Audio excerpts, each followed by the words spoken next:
In a world of capes and lunatics, of gods and monsters, of heroes and villains, and those who put it all together, this is the story of Avengers Assembled Loki, and this is Nuff Said. I am your host, Charlie the Professor Esther, and with me as always is my skinny rich friend. Yeah, it's Mozz. Hey, Mozzie. Welcome back, cats and kittens, dogs and friends. We are at the little way station between when a Marvel series ends and a new one begins. That is the time of the assemblage. Marvel Studios Assembled, the making of Loki, has dropped. And the first thing you notice about this is a very different Assembled from other Assembleds in its own meta-narrative, I feel we open with that very Shakespearean, Loki-esque, if you will, discussion of what the narrative is going to be and how we came to it. And I think this is tying back to its roots in Thor, with Kenneth Branagh and the man who did bring it all together. And I really was impressed with how much they did talk about Branagh and his vision for Thor. I mean, they dropped him after the first one, I think. But still, the idea that this was always meant to be a these and thou kind of a show, even as it moved beyond it in its themes, it was always meant to be these grand cosmic ideas, or even just these grand royal houses. And I enjoyed that. Like I said, I felt that and giving it that meta narrative with a character like Loki, I really felt it was something I don't feel we've seen in the other versions of this. I think prior to this, everything. A capstone kind of thing. It was like the ending of a trilogy that was in its own way like a bridge to phase 4, I guess. That's where we're going now, right? Phase 4? I mean, obviously, that's one of the big things. And that's like the big elephant in the room that no one is talking about with all of these shows, which is that all of them have introduced a teen superhero concept, many of whom are tied to the Young Avengers. And in fact, that's, and we've talked about this before, that, one of the Young Avengers is Iron Lad, who is Kid Kang. Although there is actually another Teen Kang who isn't Iron Lad, and he gets involved with Doctor Doom in another story. But that's another good one. One of my favorites, where Scott Lang, Ant-Man, defeats Doctor Doom. So it's good. It's when he was running the Future Foundation, but that's comic book stories. We're here to talk about TV shows. But yeah, I mean, it was really fascinating to me how much of what they're opening up with this really means for the Marvel Universe. I mean, not the least of which is just the idea that, whatever else is going to happen in this story, what's the word I'm looking for here?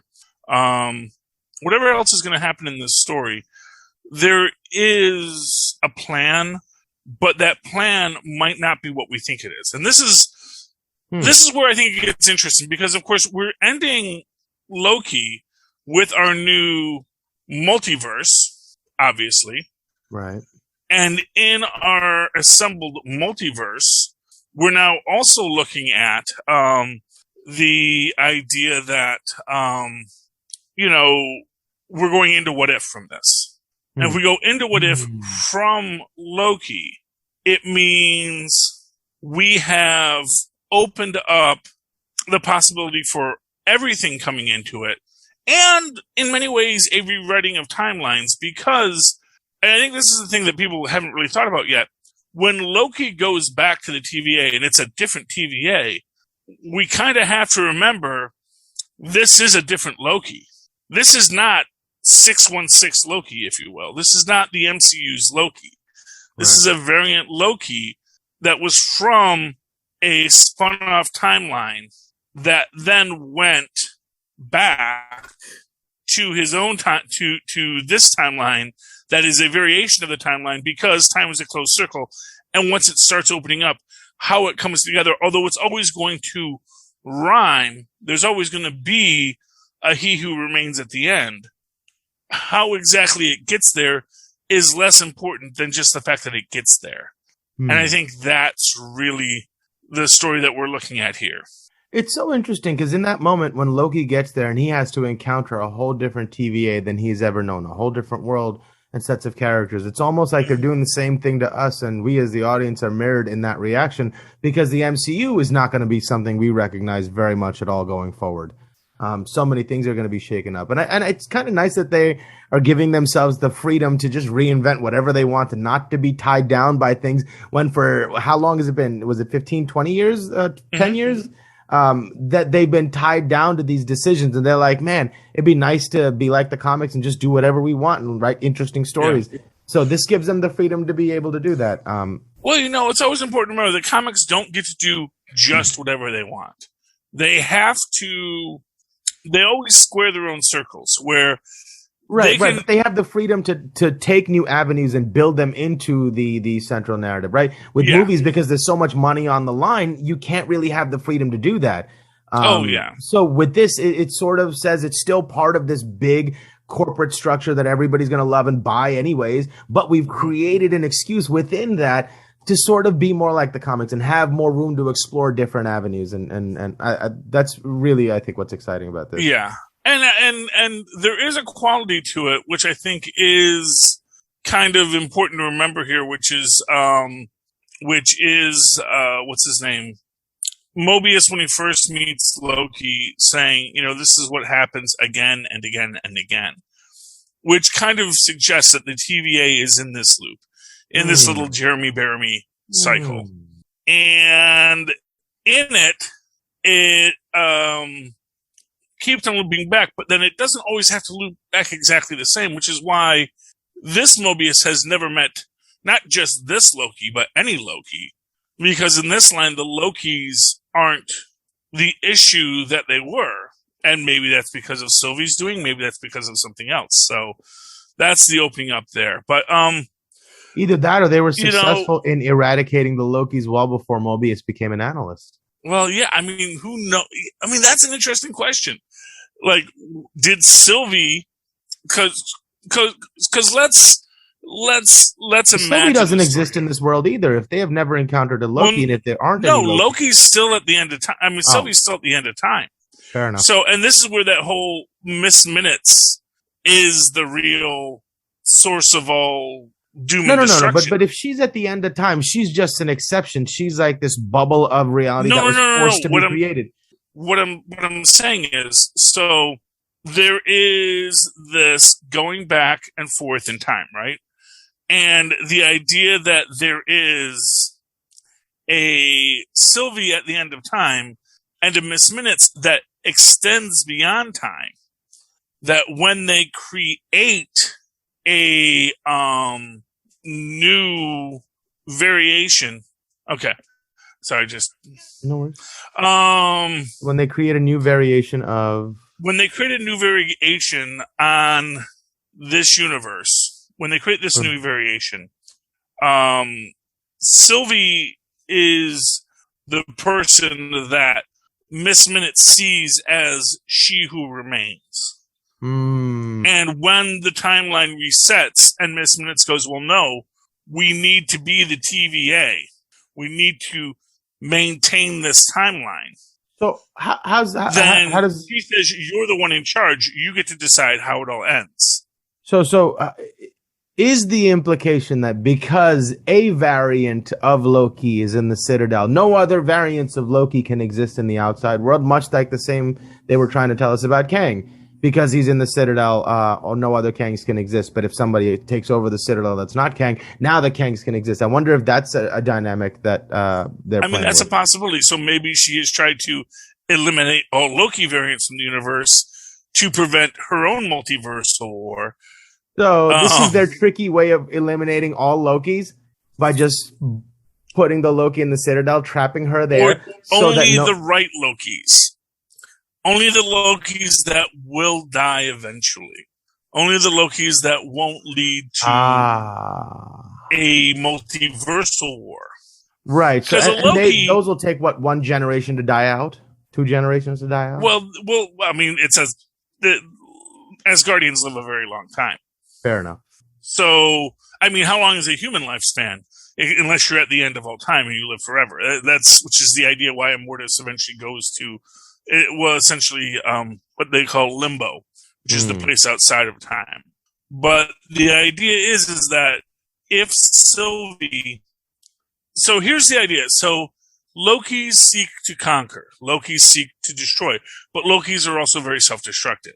So another Loki rising to this point is going to be less problematic. And at the same time, Kangs are more problematic for Sylvie, but maybe less so, because the multiversal war can happen so long as no one is interfering with her situation. So exactly what the TVA's responsibility is now is open for debate. Is Sylvie still in charge, or did, once that Kang variant died, did another Kang variant simply show up with more knowledge? Or is Sylvie sticking to her guns in the Citadel saying, yeah, I'm at the center of control simply because I want to make sure nobody does exert control. So I'm sitting here being one of these, creator beings that is not getting involved. I'm letting everything happen because that's what they want to do. Who am I to get in your way? And that's what's causing the Kangs to be able to usurp so much power, because nobody's out there stopping them. Well, I guess the counter argument is you could let all the universes grow, but you simply stop every Kang before they come into being, which maybe is how you get your Iron Lad.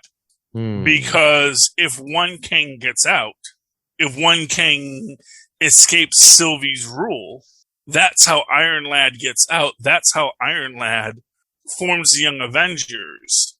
And that's how they fight Sylvie with Loki, maybe even Kid Loki, against this. And then that reestablishes that Kangs can now come into existence again. And then you get the evil Kangs. And then it's like, oh, that's not what I wanted. But that's when the multiversal war starts. So it's all possibilities. Again, because this one focused so much on story, I don't think we got as much of the technical weirdness of it. But then again, I think that there was less technical weirdness to discuss in this. Oh, there were only 6 episodes. Yeah. Well, they were all kind of 6 episodes. But also, I think that, it's like they created an alien world, went to an alien world. It was cool, and there's a lot of interesting aspects of it, but that really nothing about the tech of it, I think, was as groundbreaking as it was when we first saw it in other versions. When we saw, when we watched WandaVision, it was about here that, how they're trying to match the special effects of the time, and they want everything to feel like those shows felt. Likewise, I think when we got to Falcon and the Winter Soldier, I think that, again, that was a bit more about the personal experiences of everyone, but also at the same time, it was about, how the technical difficulties of the time that they had to deal with, because that was the one that really had to adapt to COVID in ways that other shows didn't have to. And I think that's kind of, it's kind of like, WandaVision was the one that was on the closed set. So it was the one that was super easy to do in a time of COVID. Loki had a lot of closed sets too. So it could come out as well, but the Falcon and Winter Soldier was the one that really had to adapt. I think so that became the narrative of that. This one, the narrative is just literally the narrative and how these characters have evolved and how storytelling has evolved in the MCU and Marvel. And I think it just gives us so much that we can just imagine about what comes next. And I think that's what a good comic book does too, is it gives you so much to wonder about what comes next. Because when we get to that scene, when we get to our cliffhanger, and that's a real cliffhanger, when he goes back to the TVA and it's not his TVA, it opens up any number of possibilities about what's going to happen next. And what's interesting in that is that because of this, you're going to start to get what you might call a Rick and Morty effect, where you're never quite sure what timeline we're in because the timelines do cross.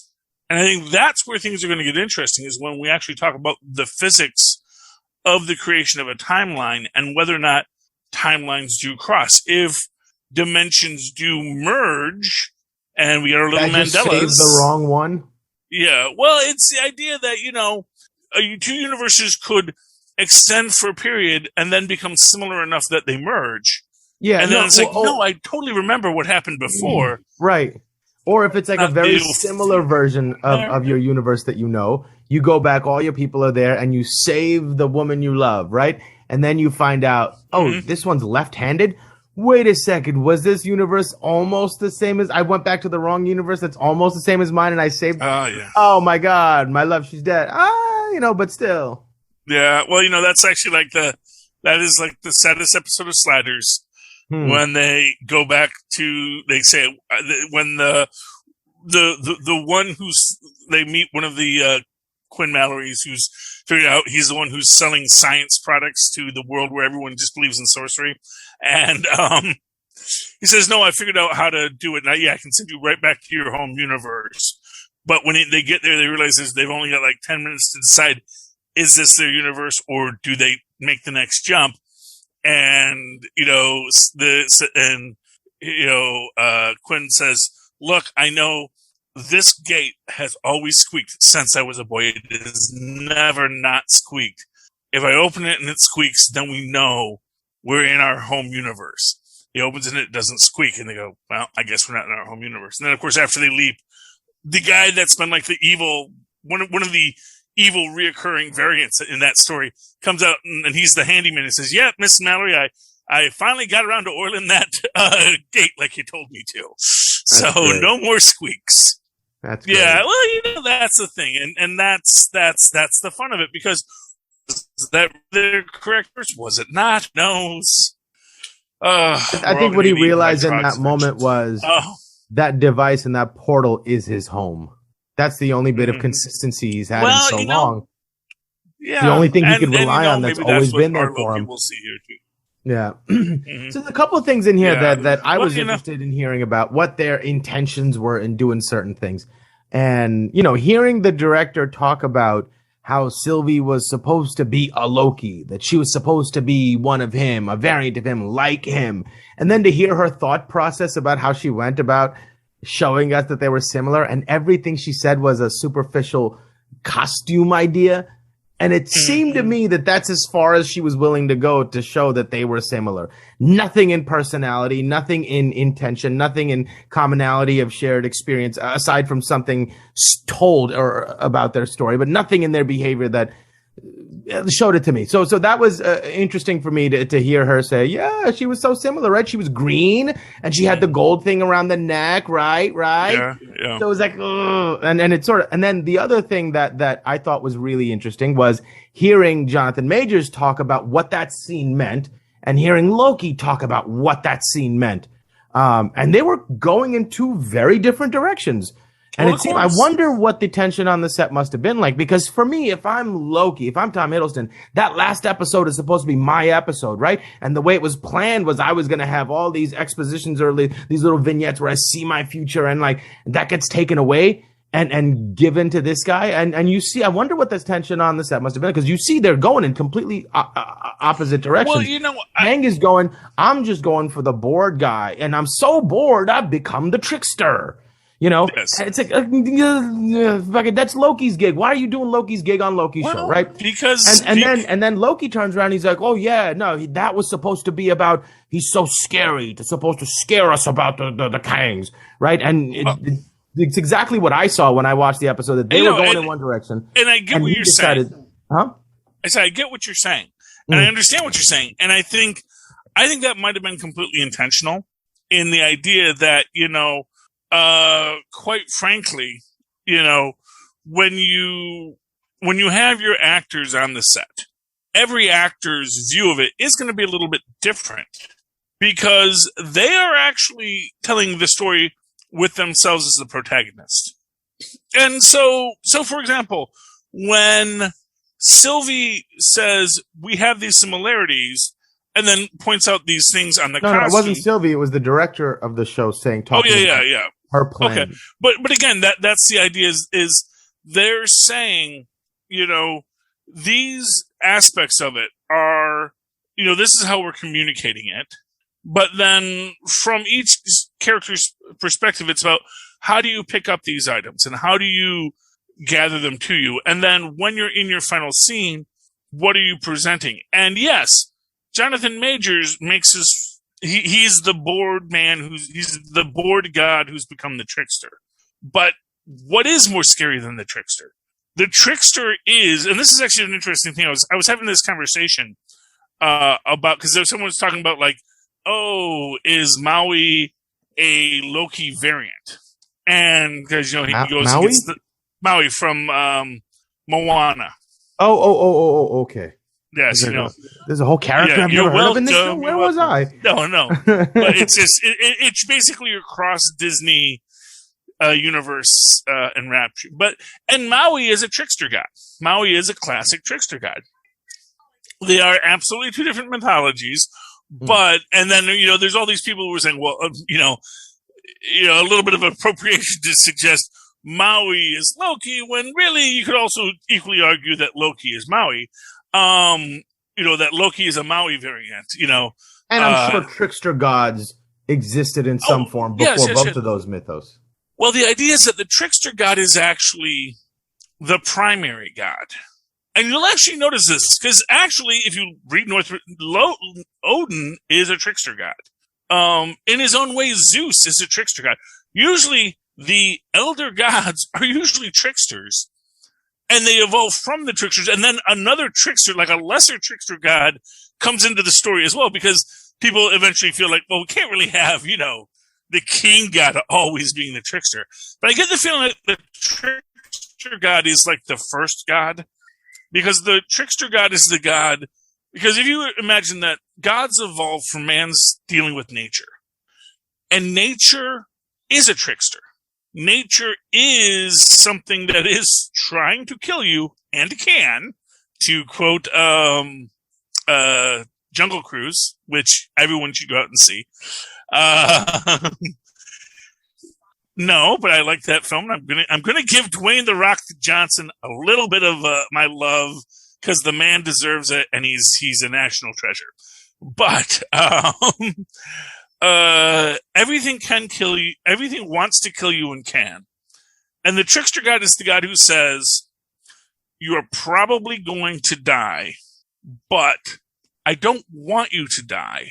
But the only way to convince you to not die is if I can trick you into understanding how your weaknesses are killing you. Because the trickster god is a god who exploits your weaknesses. And the trickster god exists in myth. So trickster god isn't like, you can make the argument that trickster god came down and, said oogity boogity, and then you did this stupid thing, and then now look at how badly you're well off.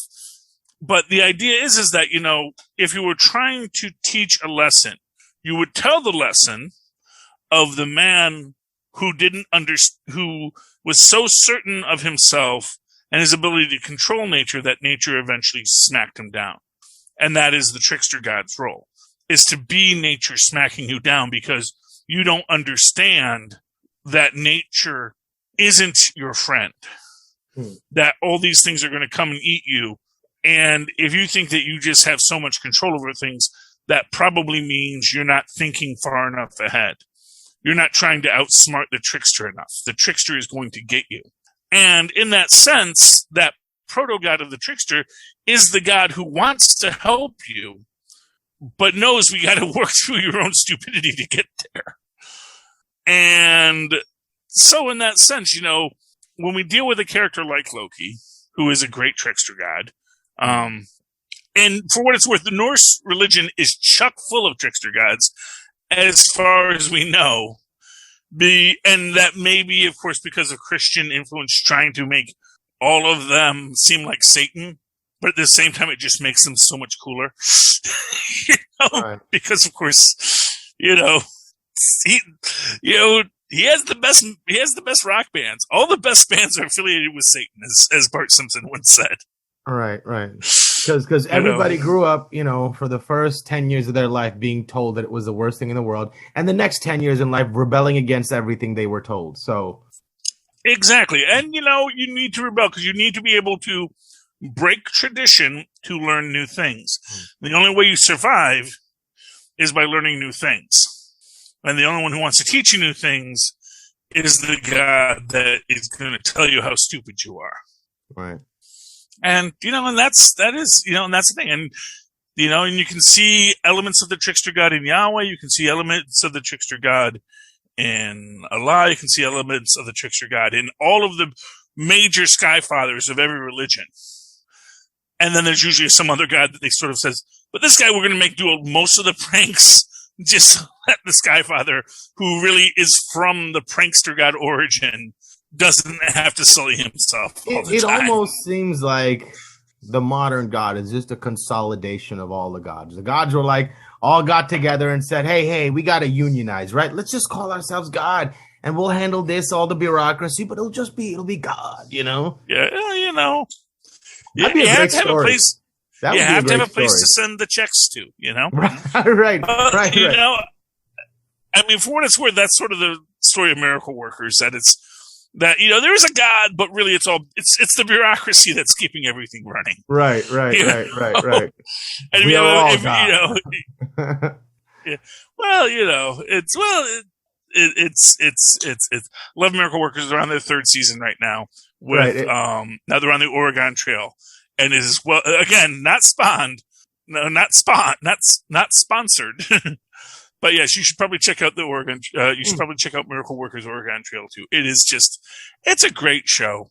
There's so much good entertainment out there, and that's what we try to get to you here in Full Stream Ahead and Nuff Said. Imagine God's TVA, all these miracles that used to happen back in the day. The bureaucracy was strong. They had a bunch of gods on the payroll. And now no miracles happen. There's 5 gods left on the payroll, and there's so much chaos they have to attend. It's God, come on, we can't. And, everybody's counting on God. And it's there's 5 gods left. And I think the argument is that we used to need a lot more miracles. It's at this point, it's if you don't want the miracle, we're not going to force the miracle on you. And that's that. Basically, we've privatized the trickster God. Where it's you know what? You think you're smarter than, viruses and vaccines. We'll see how that works out for you, friend. I mean, this is going to be some mythos for some later days, but that's where we're at. This is one of those wonderful problems that might just take care of itself. Well, it does eventually. I mean, that's the thing is, it does eventually solve itself, not in the way that the people think it will. No, but I mean, hey, you do. Yeah, but the problem is that if you're compassionate and you worry about the human suffering. I understand that, but you also have to be a pragmatist and understand that some people are not able to be reached. So there's nothing you can ruin your own day. Or you can say, hey, you know what? Hey, you have the right and the freedom to lay in your own bed. Dude, who am I to say? Hey, as long as I know that there are measures in place and structures in place to protect the people that want to protect themselves, I'm fine with you do whatever you want to do. We do live in a free society. And the only problem with that is, one, of course, this is apparently a far more aggressive virus than we thought it was going to be. That is keenly adaptive. So, hey, good news, conspiracy theorists. If you really did think that this was meant to be a bioweapon that accidentally got out of a Wuhan lab, there might be some evidence for it. So congratulations. Either way, vaccine. If you do believe that, why are you letting it work on you?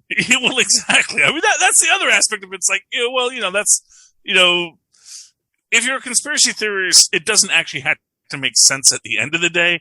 It just needs to make sense in the moment to you. Right. You just need to justify your action to make the next bad decision.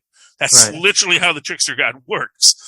way I'm seeing it is the people that are not going to vaccinate are going to let it mutate inside them and then create new variants. And then maybe for the next 2-3 years, we're all going to have to get booster shots to deal with, the people that are, the what do they call those? The harboring fugitives or whatever, like, what's the word I'm looking for? The carriers. I don't know. Yeah. Well, yeah, I know. But it's like you're harboring fugitives, right? So you let the bad guys harbor inside you. They get birth. And then next year we get a different vaccine we have to take. And then within 5 years, all those people that, those houses that mutated these will all be gone. And there'll be no more houses left to mutate in. Right? So there's two aspects to this story. One is, yes, but the vaccine is not 100% effective.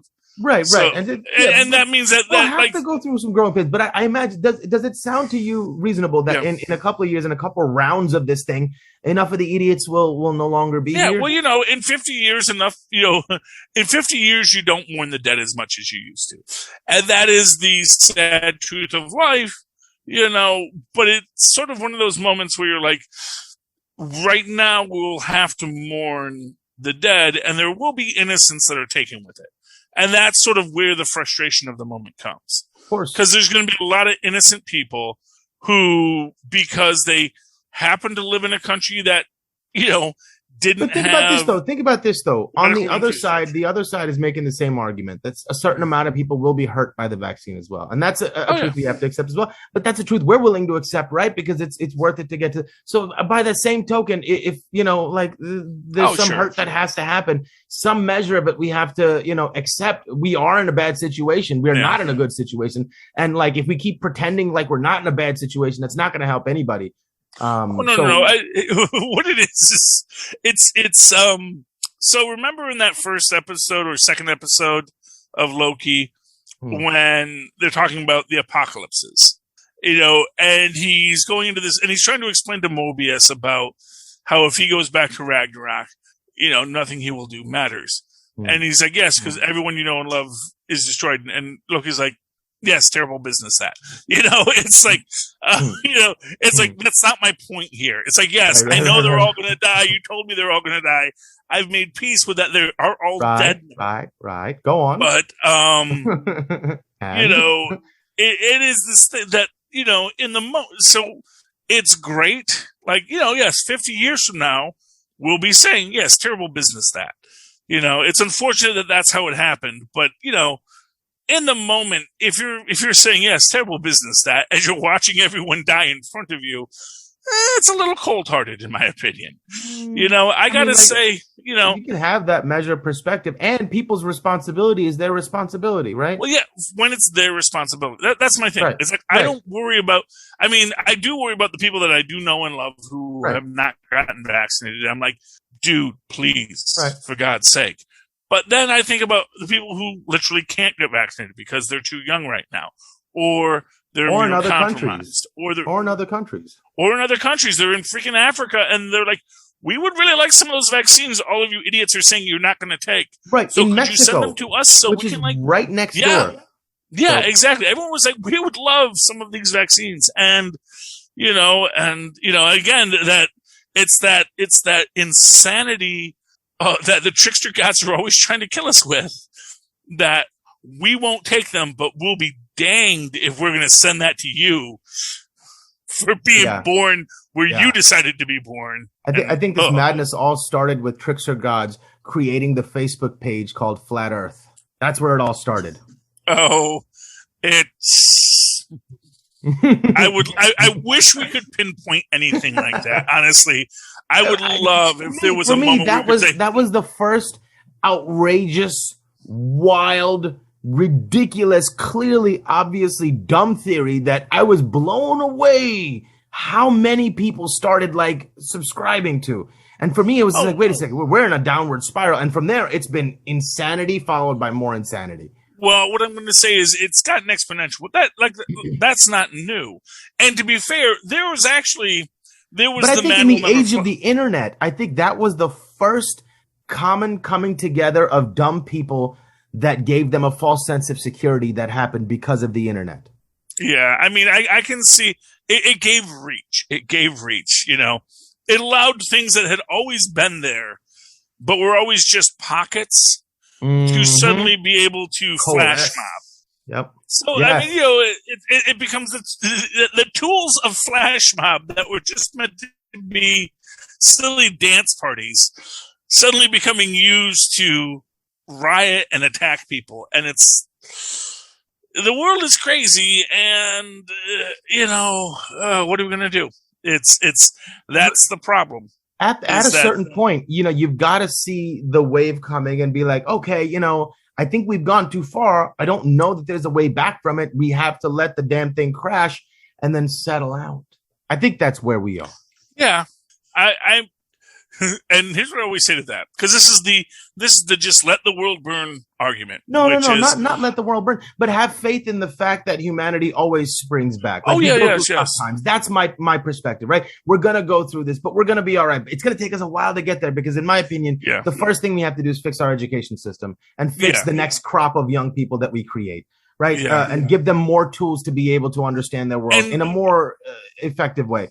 And we're not doing that with our education system. And actually, to fix that, I would argue the exact opposite. I hope you're right. I would argue that kids today are smarter than I was, and this is what I always say. It's like they're more knowledgeable as far as they're emotionally smarter or more capable of handling the world. I wonder. I think, and again, I can only look at the items I can observe. So I can observe my family. Now, I come from a family of smart people who do dumb things. Which is common for smart people, by the way, because nothing the trickster loves more than someone who is smart and knows it, and it's just, well, since you're so smart, I'm sure we can figure out some brilliant idea. But I can honestly say, and I see this when I look at my generation, and then the generation from the children of my brothers and sisters, that I'm simply looking at the amount of the loudest people on the internet. And my perspective is thinking about how well educated is this person? How well does this person truly know why they stand on their opinions? Or are they being hoodwinked by this mob mentality of everybody around me believe this, so I better believe it too, so I can have something to belong to, because I don't really know who I am or what I stand for. And I think there's a good measure of that. And I bet if you look at the actual age demographics, there's a lot fewer under 20s than over 20s. Oh, that's interesting. That is where, because this is, this is a story I was getting, because here's okay. Well, let me just give you this interesting anecdote. So I am class of 92. I was born in 1974. So you can all do the math. And I went to progressive but Roman Catholic schools my whole life. And so I learned about redlining. I learned about the seizure of Hawaii from the native peoples for the Dole Corporation. I learned about Black Wall Street, and probably I learned about the Tulsa Massacre. But what stuck with me was Black Wall Street and how cool that was. That, oh, wow, man, these guys just made that world for them. Isn't that awesome? And I didn't really read the rest of the chapter because, it was you're on your own reading. But it was knowledge that I had.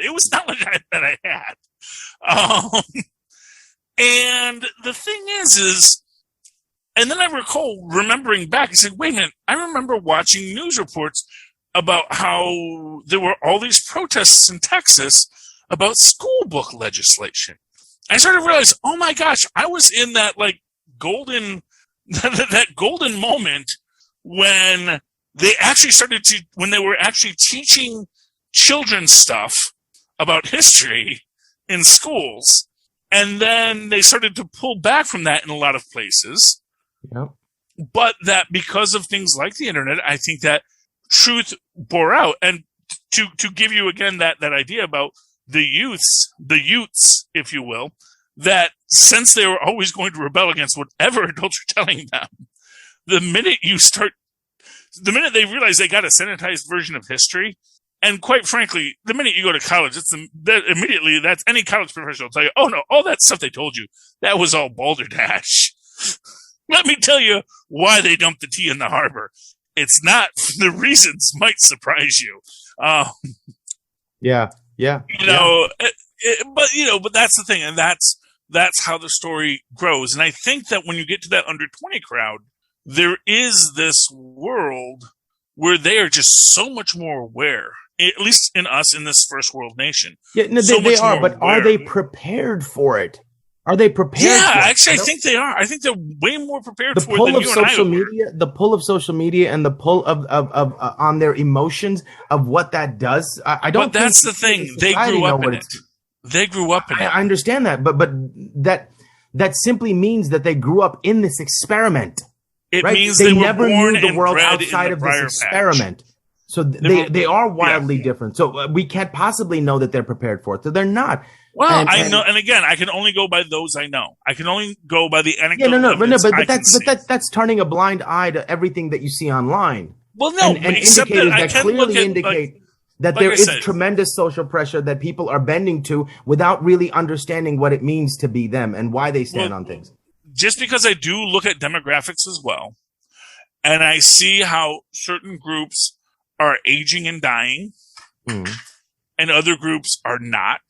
They're actually growing and empowering, and how aging and dying groups are being very, very worried about who's voting and where. And other groups are saying, maybe we should just let everybody vote. And again, from a political perspective, that's not something either side has ever said before. Let's let everyone vote. That one group is saying, you know what, we're feeling pretty comfortable right now. We can let everyone vote. Tells you that there is a perspective involved here that there is enough demographic data to suggest that if we let everyone who could vote, the world would look very different than the world that we have. And that if we counted each vote equally, everything would be in a very different world than it is. And that is what gives me hope. It would look like the YouTube comments. No, it wouldn't, because YouTube comments isn't everyone voting. Yeah, YouTube comments, that's the most democratic thing there is. Oh, no. Everybody goes and has a voice. Now, well, I mean, everyone has a voice, but that doesn't mean that, first off, everyone has a voice, which means that... And they're showing you who they are. Yes, but that's one guy showing me who he is. And maybe 20 other guys saying, yeah, I like what you said. And algorithm's going to algor, and it's going to put... The algorithm is just a mirror. It's showing us who we are as a society. Actually, technically, no. The algorithm isn't a mirror. It's a mirror that's showing you what is going to engage you. So, for example, if you're the kind of guy who engages with anger, that's what I'm going to say. If you are one who engages with anger, it's going to show you things that give you anger. Right. If you're one that scrolls past anger, how is that not a mirror? Because it's your mirror, not my mirror. No. But it's reflecting what society. It's reflecting the ills of society. No. But what I'm saying is, it's not. See, if you look at comments as a whole, and again, we're not even talking about society here. We're talking about a very small portion of an engaged community within another subset of people in this world. I think that's a pretty good microcosm and indicative of the rainbow of the kind of people. No, it's not, because it's self-selecting. Because it's self-selecting.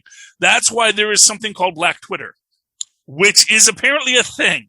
That the algorithm, if you're in Black Twitter, you will be in what is that the Twitter will send you the things. Its own little zeitgeist. Yeah, its own little zeitgeist, because that's what you engage in. And that becomes something that me over here in my white boy nerd Twitter, I mean, because I do cross over, sometimes I'll see, hello over there. I'll see that, and of course I'll give it its like, because that's my job. You don't think you see a commonality of behavior in all these little pockets, in all each little zeitgeist? I see. There's always humans are the worst as a species, but we are also the best. We can be the worst, and right now it's really easy for us to be the worst. No. It's just really easy. Well, yes, it's very easy for us to be the worst, but it's also easy for us to be better. It's really not. It's very difficult. No, see, we will have to agree to disagree. And just being willing to say that is, of course, the biggest hurdle that any human has to rise to, is to say, you know what? I can see that you have a difference of opinion than me. you do not control my ability to do things. Aside Nor from does your do this agreement podcast have anything to do with how you see yourself. I was like, okay, Yeah, exactly. So it's like, okay, that's where you're at, and I get it, and that's cool. But to me, and again, I just have to look at what the larger trends seem to be. And the larger trends seem to be, again, I get into fights with people in Gen X boards with this all the time. By the way, we're talking about the Loki assembled video here.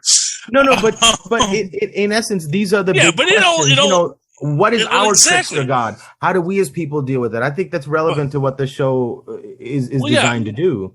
But this is what I always tell people in my Gen X group. Like, if you were, because there's this big thing about being in Gen X, which is whether or not you were raised by your awful parents, or if you were raised by your television like a sensible human being. And the television taught you about community and respect for difference, and that everyone has a part to play, and we are all part of we're all part of the team, and every team you need everything. You need your jock, you need your nerd, you need your cool kid, you need your triumvirate of the three people in the 80s sex comedy to achieve your goal of touching a boob. And that is, to me, that is Gen X. It's like, or seeing a penis if that was what girls wanted to do. I don't know. I didn't watch that movie. But honestly, I would love to hear it. And as I understand it, the young women today, they're making the raunchy sex comedies.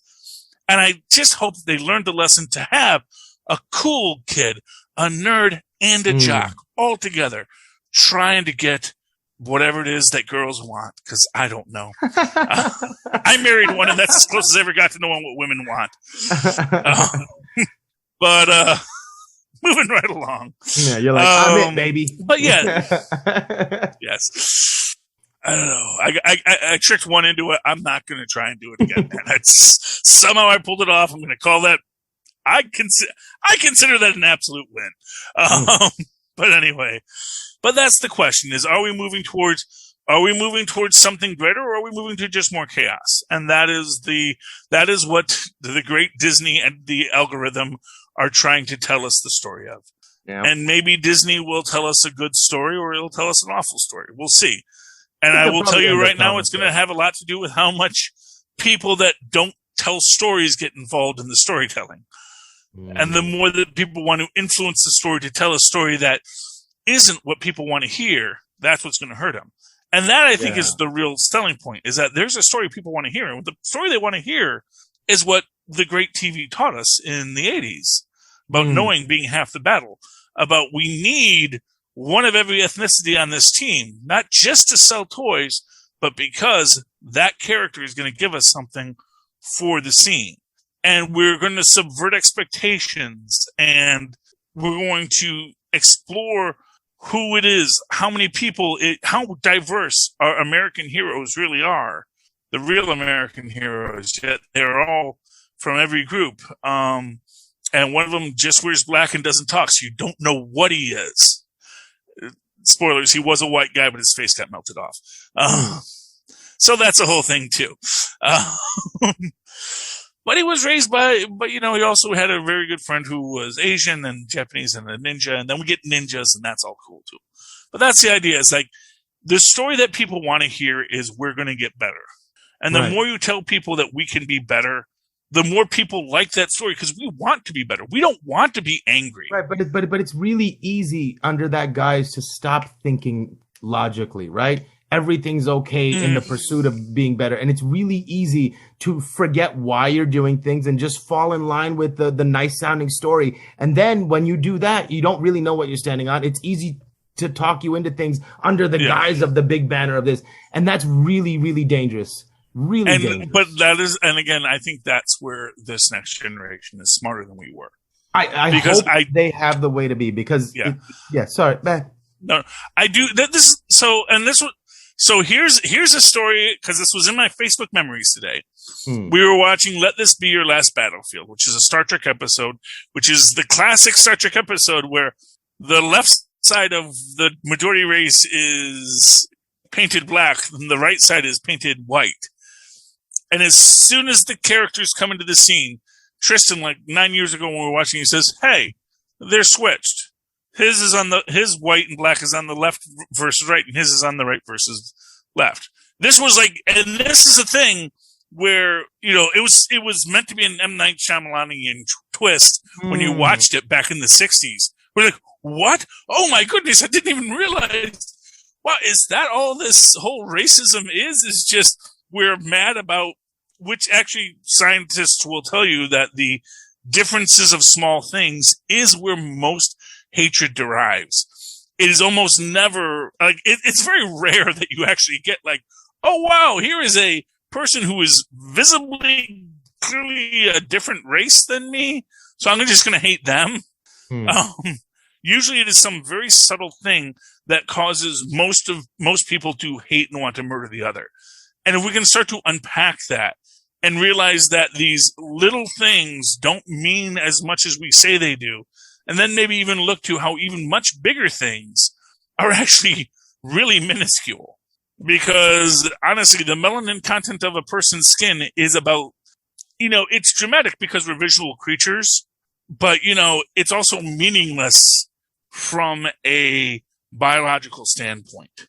And that is the real truth of it, is that, and I think that kids today can see that better than you or I can, because the great television has raised them better.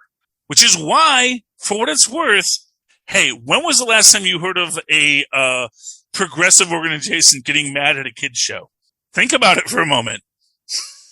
What was the last, it's like, oh, Mr. Rogers was awful. He told kids that they were all, that they could be anything they wanted to be. And, oh, Blues, why are they teaching kids that it's okay to be diverse and that, pride is okay, that kids can go to the Pride March because it's, people just marching and kids like flags, which isn't what pride's about. But also it's that idea that if you're mad about the flag, you're mad about way the wrong thing. And quite frankly, that is problematic for you. Right. No, and that's my point. Like, some of these people are mad at the flag just because society taught them to. Their culture, their surroundings taught them to. They don't know why they hate them. And if they ever sat down and figured out sort of where they hate, they're all over 30. Right. Yeah, but those are, they'll be dead soon, just like me. Because death is a feature, not a bug. They're not going to be dead soon, and they're still kids too. In my eyes, those 30s they're still kids. Well, I mean, honestly, like I said, Tucker Carlson is way older than 30. Tucker Carlson. Right. That's not the kid, but I'm talking about the kids that read it and then opine online. Yeah, and again, I think that for the most part, and here's what I'll say: in my 20s, I thought stupid things too. And then I grew better. Exactly. But here's the thing. My kids are smarter than me when I was in my 20s. But again, we're not talking about your kids. We're talking about... Yeah. Well, I mean, even other kids I know. And that's the thing. Like I said, it's a self-selecting group. That's always the problem. It's always a self-selecting. And again, when I say kids, I mean kids that have an effect on the world. I'm not talking about, 12, 13-year-olds. I'm talking about 20, 25-year-olds, the kids that are actually coming into the world and saying, hey, I have a say in how we do things. Those people are the ones that I'm talking about, that I don't think have been educated very well by us in the last 20 years. And I actually don't think that group is a majority that you're worried about. I think the majority is the exact opposite, and most demographic data I look at says that. Those kids are loud, and certainly, like, for a, there's, so here's but like they said in Gladiator, the mob is Rome. The loudest people. No, well, the mob is Rome. The mob is Rome, but the mob isn't just because it isn't the loudest. In fact, often the mob will turn on the loudest. Right. No, it's not. That's the point. But these companies make decisions based on the loudest people, right? So just because they're the loudest, they're not a small subset. That is an assumption about humans that isn't borne out. In fact, often the loudest person is the least listened to. Because the not louder if you look at get, how corporations have responded to loud campaigns online, without even thinking, there's loudness, we step back. There's loudness, we step back. Loudness and the mob has power. They're not this ineffectual fringe group that doesn't do anything. Well, again, you have to look at what are people being loud about. Oh, no, no, And no, no. invariably, Okay. when you, that's the thing. Like I said, it comes in. So sometimes someone is loud, but they're actually speaking for a lot of people that are quiet. Sometimes people are loud and they're speaking for a lot of people who aren't there. They're not speaking for anyone but the loud people. So, for example, and let me give you, and so again, going back to the 80s, there was a time your career could be ended if you were outed as gay.